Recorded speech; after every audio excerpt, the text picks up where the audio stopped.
एक छोटी सी फाइल लेने के लिए घर आना पड़ा है।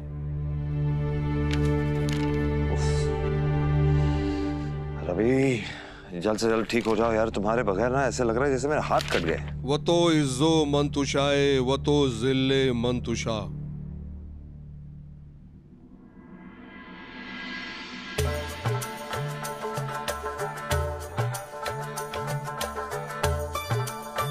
अल्लाह ही इज्जत देने वाला है और अल्लाह ही जिल्लत देने वाला है।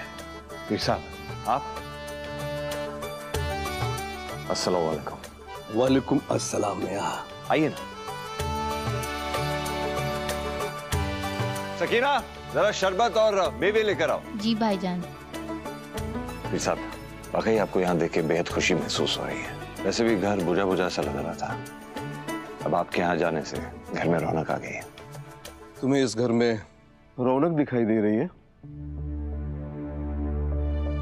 पता नहीं क्यों मुझे यहाँ आकर आधी खुशी महसूस हो रही है। आधी खुशी? मैं कुछ समझा नहीं। मुझे पूरी खुशी तब मिलेगी जब मैं अपनी दुआ बेटी से मिलूंगा। बुलाओ उसे। अब मैं ये घर हमेशा हमेशा के लिए छोड़ के जा रही हूँ।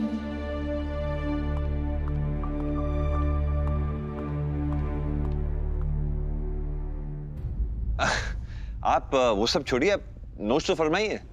ठीक है, बाद में। पहले दुआ बेटी को बुलाओ। अगर पीर साहब को दुआ और मेरे रिश्ते की खटास के बारे में मालूम हुआ तो इन्हें बड़ी ठेस पहुंचेगी। किसी भी तरह मुझे पीर साहब से ये बात छुपा के रखनी होगी कि दुआ घर छोड़ के जा चुकी है। बरखुरदार, अभी तक आपने दुआ बेटी को बुलाया नहीं। बुलाना क्या है, दुआ खुद ब खुद आपके पास आ जाएगी, आपसे मिल लेगी। फिलहाल मुझे कोई जरूरी काम से जाना है तो इजाजत चाहता हूँ आपकी।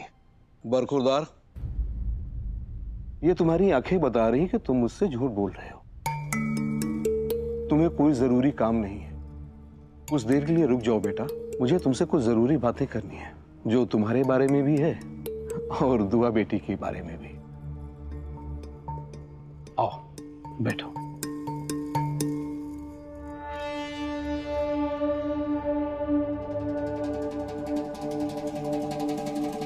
लो, कहीं भैंस पानी में। अम्मी, आपने पीर पापा को मेरे और हैदर के बारे में बात करने के लिए बुलाया है, लेकिन ये तो दुआ की बात करने बैठ गए। करने दे, वो दुआ जादूगरनी है। पीर बाबा भी उसके असर से नहीं बचे हैं, और हकीकत तो ये है कि पीर बाबा को सच्चाई का इल्म ही नहीं है। आपने पीर बाबा को बताया नहीं है कि उन्हें क्यों बुलाया गया है? कैसे बता दी कि दुआ के सौतन के हक में बात करने के लिए आपको यहाँ बुलाया है? तू नहीं जानती पीर बाबा को, वो हमारे घर में कदम तक ना रखते। लेकिन अम्मी, पीर बाबा को तो इसलिए बुलाया गया है ना, ताकि हैदर उनकी बात मानकर मुझसे वो रिश्ता कायम करे जिससे हमारी औलाद वजूद में आ जाए। लेकिन अगर पीर बाबा हैदर को इसके लिए मना ही नहीं पाएंगे तो इनके आने का फायदा ही क्या है? अम्मी, फायदा है मेरी जान, थोड़ा सब्र कर और अपनी अम्मी पे एतबार कर। मैं दुआ का इस्तेमाल करके ही पीर बाबा को तुम्हारे हक में बोलने के लिए मजबूर करने वाली हूँ। फिर हैदर भी तुम्हें अपनाएगा और तुम्हारी औलाद भी होगी। आई बात समझ में? ये दोनों इतने गिर गए कि दुआ भाभी के खिलाफ पीर बाबा को लेकर आ गया। ये बात दुआ भाभी को बताना बहुत जरूरी है। क्या बोल रहे हैं रवि भाई? अम्मी का दिमाग इस कदर खराब हो गया है कि हैदर और गजल का रिश्ता कायम करने के लिए वो पीर बाबा का इस्तेमाल कर रही हैं। नहीं भाभी, अम्मी ऐसा ही करने वाले, मैंने खुद अपने कानों से सुना भाभी। मुझे तो यकीन ही नहीं हो रहा कि ये वही इंसान है जिन्हें मैं अपना सब कुछ माना करती थी। आज वो गजल का साथ देने के लिए इस हद तक गिर जाएंगी, मैंने कभी नहीं सोचा था। अम्मी ने बहुत सोच समझ कर चाल चली है भाभी। अम्मी को ये बात अच्छे से पता है कि हैदर भाई बहुत इज्जत करते हैं पीर बाबा की। आखिर उनके आशीर्वाद से आप दोनों का रिश्ता तय हुआ था, उनके आशीर्वाद से ही तो हमारा कारोबार चल पड़ा था। अम्मी को ये बात अच्छे से पता है कि हैदर भाई उनकी बात कभी नहीं टालेंगे, इसलिए वो पीर बाबा का सहारा ले रही हैं। अम्मी की साजिश नाकाम होने वाली है। पीर बाबा बहुत पहुंचे हुए हैं। इंसान को देखकर उसकी फितरत जान जाते हैं। जैसे ही वो गजल को देखेंगे ना, उन्हें गजल की हकीकत मालूम हो जाएगी और फिर हैदर और गजल का रिश्ता कभी कायम नहीं होगा और ना ही गजल को औलाद का सुख मिलेगा। भगवान करे ऐसा ही हो, पर मुझे कुछ ठीक नहीं लग रहा भाभी। आप अम्मी और गजल को बहुत अच्छी तरह जानती हैं, कहीं उन्होंने पीर बाबा को गुमराह कर दिया तो?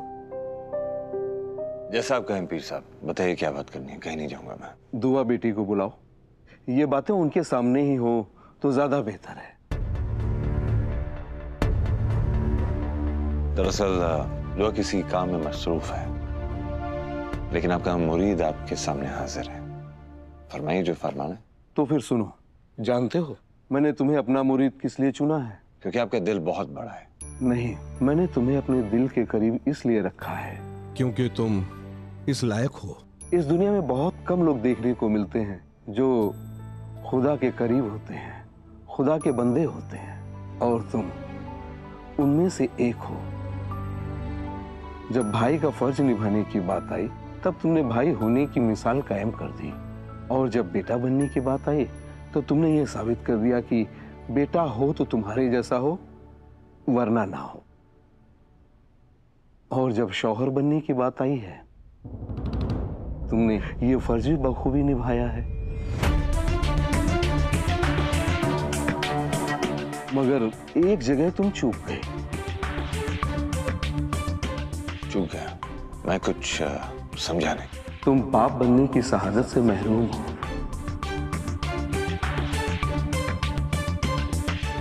क्यों बचना चाहते हो इससे?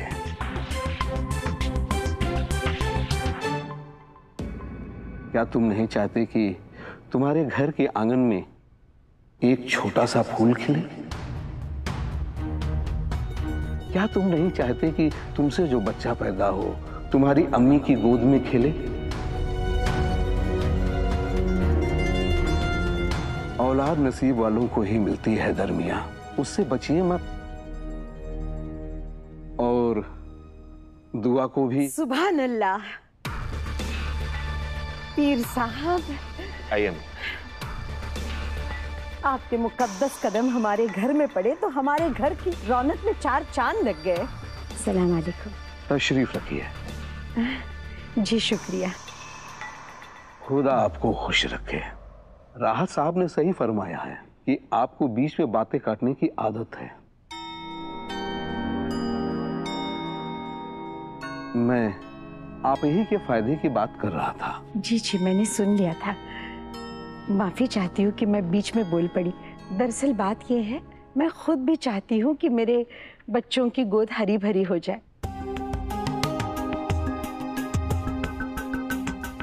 मैं तो समझा समझा के थक गई, अब आप ही समझाइए इसे। अम्मी, आप बीच में कुछ मत बोलिए, ये मेरा जाती मामला है, मैं देख लूंगा। कैसे न बोलूं? माना कि बाप बनना तुम्हारा जाती मामला है, लेकिन मैं दादी बनना चाहती हूँ, इसका क्या? जरा इस खानदान के मुस्तकबिल के बारे में भी सोचो। बस तुम और तुम्हारी बीवी कब तक इतनी रूखी सूखी जिंदगी जीते रहोगे? हमें एक प्यारा सा वारिस दे दो। देख रहे ना पीर बाबा, मेरी तो बात ये मानता ही नहीं है, इसीलिए आपको तकलीफ देनी पड़ी ताकि आप ही समझाए मेरे लाडले को। बेटा, खुदा ने तुम्हें कितना अच्छा बनाया है। तुम अपनी नस्ल को बढ़ाओ ताकि दुनिया में तुम्हारी निशानी कायम रहे। लगता है खुदा का हुक्म आ चुका है, तुम्हें औलाद नसीब होने वाली है।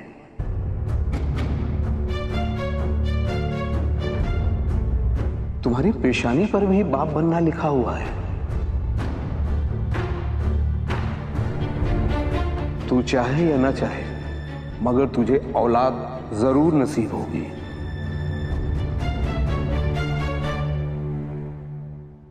ऊपर वाले ने क्या नहीं दिया है तुम्हें। तुम एक नेक दिल शौहर हो और तुम्हारी बीवी खुदा की नेक बनती है। दुआ जैसी नेक परस्त बीबी, इसलिए मैं तुम्हें ये सब समझा रहा हूँ। मैं भी दिन रात यही समझाती रहती हूँ इसे, मगर ये मेरी बात मानता ही नहीं है। हैदर मियां, तुम्हारे और दुआ के बीच कोई परेशानी है क्या?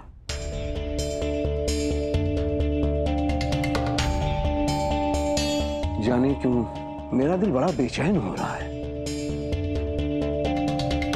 तुम जल्दी से दुआ को बुलाओ, अब उन्हीं के सामने ये बात मुकम्मल होगी। हिना बीबी जी आप बुलाइए दुआ को। जी मैं आप कुछ तो दोष फरमाइए ना। मैं ठीक है, अब आप रहने दीजिए, मैं ही आवाज लगा देता हूं। दुआ बेटी,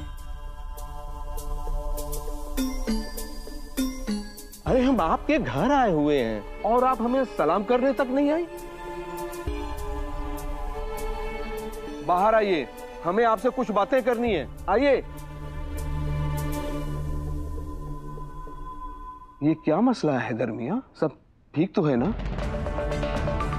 दुआ घर में तो है ना? इतने सालों में हमारे साथ कभी ऐसा नहीं हुआ। हम घर आए और दुआ हमसे मिलने ना आए, हमसे सलाम करने ना आए। बहुत फिक्र हो रही है हमें, आखिर दुआ है कहां?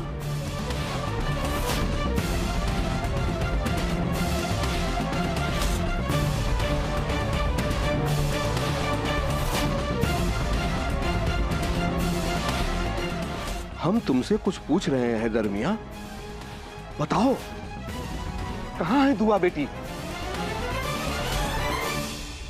चली गई है वो इस घर से।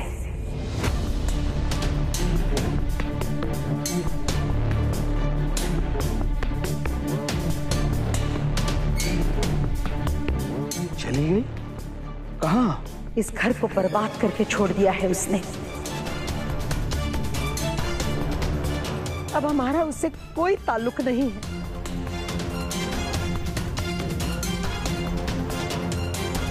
हैदू भी उसे तलाक दे चुका है। तलाक?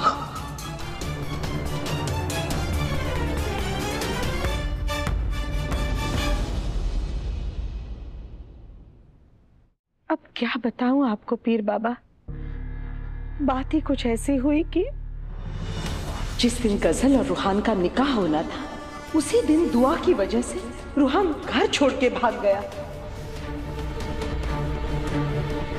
तुम्हारी वजह से आज सबके सामने हमारी इज्जत कहीं की नहीं रही। ये सब दुआ की करतूत है। दुआ ने मेरी जिंदगी बर्बाद कर दी। मैं नहीं जीना चाहती, मैं नहीं जीना चाहती।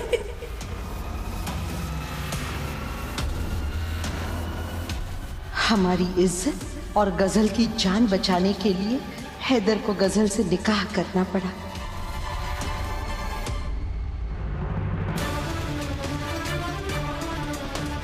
यही नहीं, दुआ ने मुझे और रूहान को जेल में भी बंद करवाया। इसी गुस्से में आके हैदर ने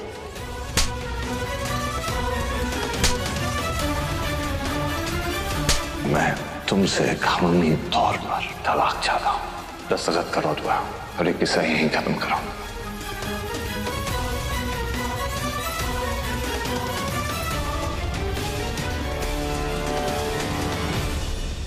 पीर बाबा को कोई गुमराह नहीं कर सकता। और हैदर, आप हैदर को जानते हैं ना, हैदर कभी गजल को नहीं छुएंगे। वो उसे देखना तक पसंद नहीं करते। इंसान पूरी दुनिया से जीत सकता है भाभी, पर अपनी माँ से नहीं जीत सकता। गजल और अम्मी ने हैदर भाई की भावनाओं को पूरी तरह भड़का के रखा हुआ है। कहीं हैदर भाई उनकी इच्छा के आगे झुक गए तो? ऐसा कभी नहीं होगा रवि भाई, कभी नहीं होगा। गजल और अम्मी कभी अपने मंसूबे में कामयाब नहीं होंगे। मेरी तो यही दुआ है भाभी कि ऐसा कुछ ना हो। मुझे आपकी चिंता हो रही है भाभी। अगर गजल और अम्मी ने हैदर भाई को मजबूर कर दिया तो मेरा और हैदर का रिश्ता हमेशा हमेशा के लिए खत्म हो जाएगा रवि भाई।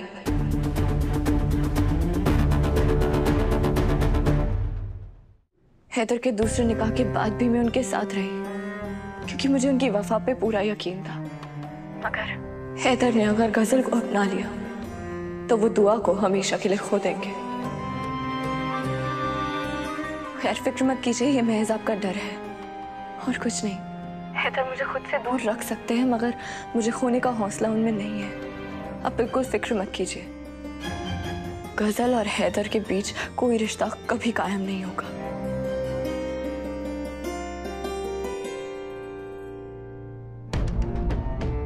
आप गलत सोच रहे हैं रवि भाई। हैदर मेरे हैं और कयामत तक सिर्फ मेरे रहेंगे, सिर्फ मेरे। या मेरे मौला,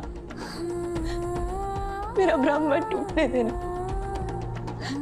मेरे हैदर मुझसे बेवफाई नहीं कर सकते, कभी नहीं कर सकते। हैदर और गजल का रिश्ता कभी कभी कायम नहीं होगा, मुझे पूरा यकीन है।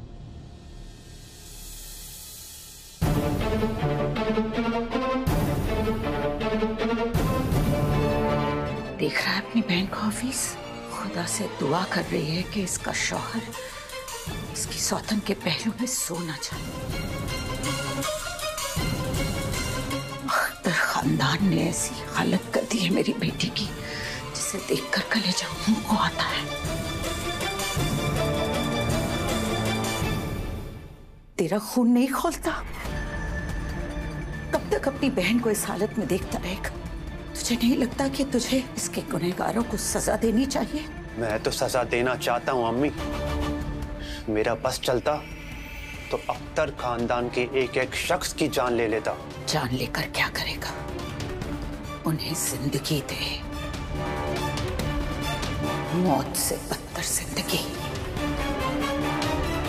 हमने जो मंसूबा बनाया है उसे पूरा कर हफीज। किसी भी तरह कायनात को अपने साथ भागने के लिए राजी कर। जी अम्मी।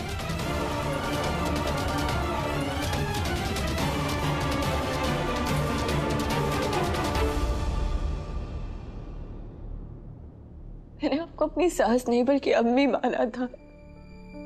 आप क्यों गजल के साथ मिलकर मेरी जिंदगी बर्बाद कर रही है? क्यों?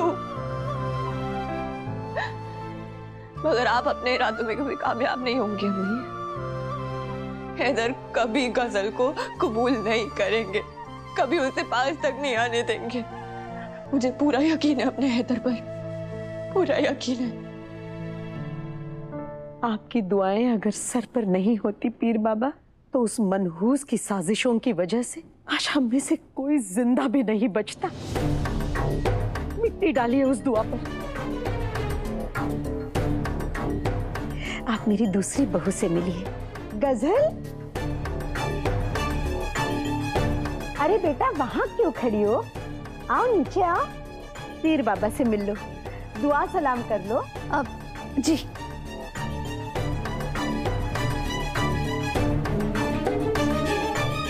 अस्सलाम वालेकुम पीर बाबा। लाहौल बिला कुव्वत।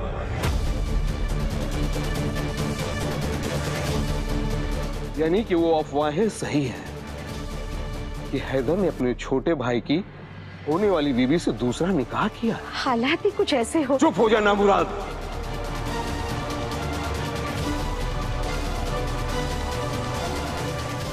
आज तक जो कुछ मैं सुनता आया वो सब कुछ सच निकला।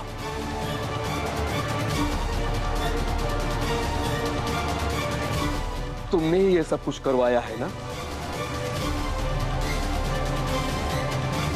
जिस आग में तुम खुद चल रही थी उसी आग में दुआ को भी ढकेल दिया। अरे तौबा करो तौबा, वरना ये तुम्हारा खानदान तबाह और बर्बाद हो जाएगा।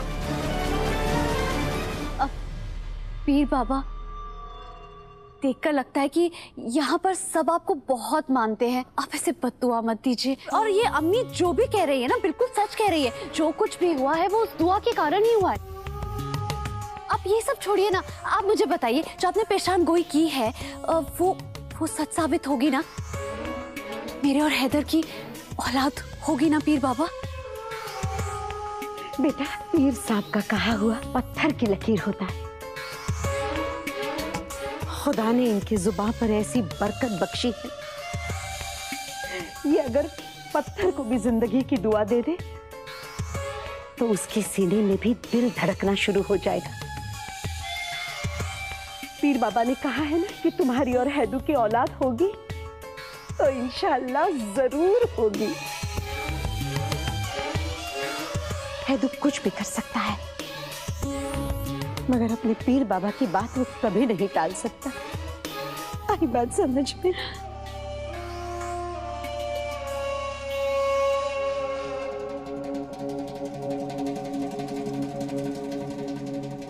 तुम्हें तो जहन्नुम में भी जगह नहीं मिलेगी हिना बेगम।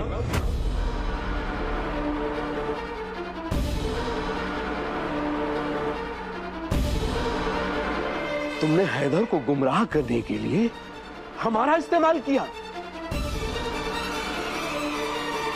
तुमने एक फकीर का दिल दुखाया है और तुम्हें इसका खामियाजा तो भुगतना पड़ेगा। तुम बहुत पछताओगी। तुम्हें इस फकीर की बद्दुआ है।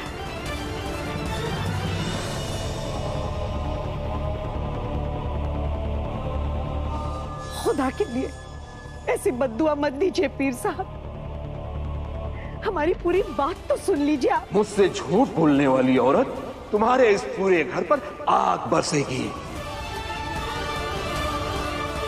तुम्हारा पूरा खानदान जलकर राख हो जाएगा, राख।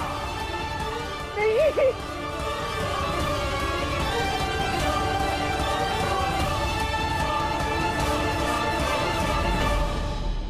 पीर बाबा, आप कहाँ जा रहे हैं? आप ये लेते जाइए।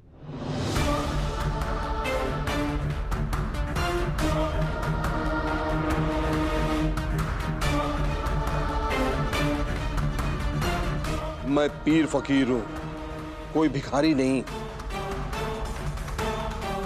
अगर मैंने तुमसे एक पाई भी ली तो मुझे जहन्नुम में भी जगह नहीं मिलेगी। हिना बेगम, मैंने कहा था ना कि जलजला आएगा। कल रात जब मैं आप लोगों के लिए दुआ करके उठा तो एक अजीब सी उलझन होने लगी। फिर रात को मैंने एक डरावना ख्वाब देखा और उसमें मैंने देखा कि एक जलजला आया, आप लोगों के घर को तबाह कर दिया। और जलजला आ चुका है।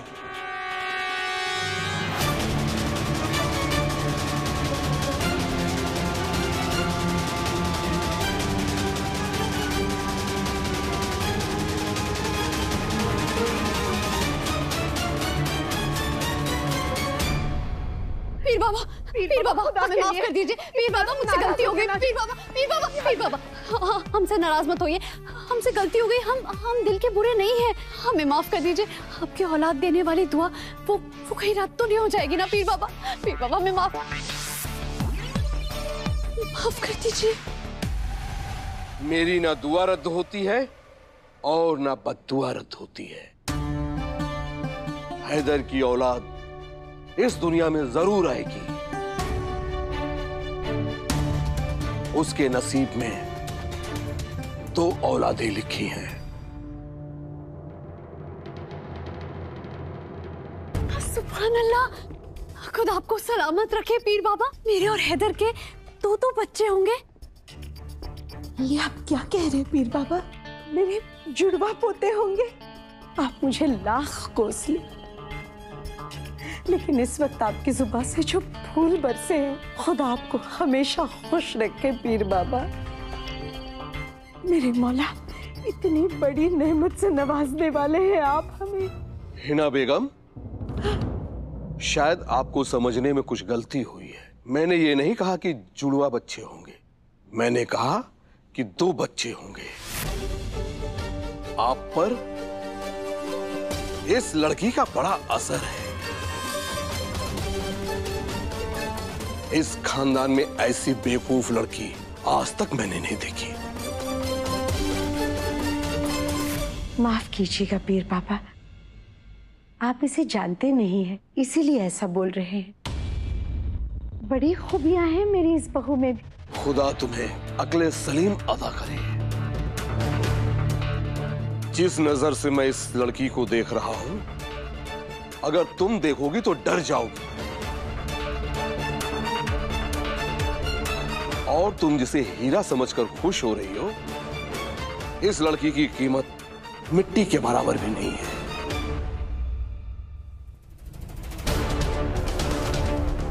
अब मैं चलता हूं। अल्लाह आप पर रहम फरमाए और सोचने समझने की तौफीक अता करे।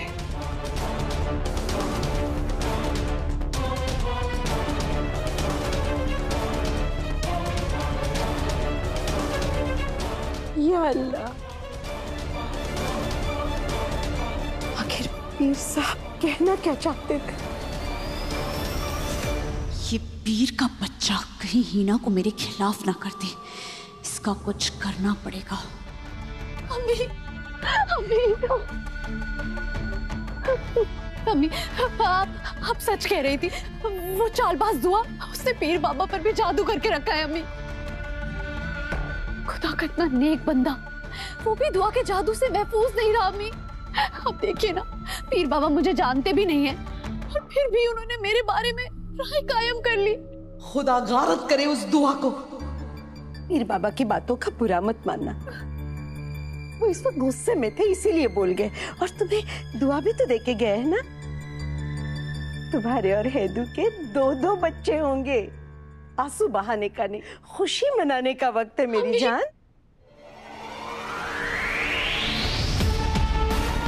बस यही तो तमन्ना है अम्मी, एक बार हैदर मेरी बाहों में आ जाए, फिर मैं उन्हें कहीं नहीं जाने दूंगी। जैसे ही हैदर और मेरे बीच रिश्ता कायम होगा, हैदर और दुआ का ताल्लुक अपने आप खत्म हो जाएगा।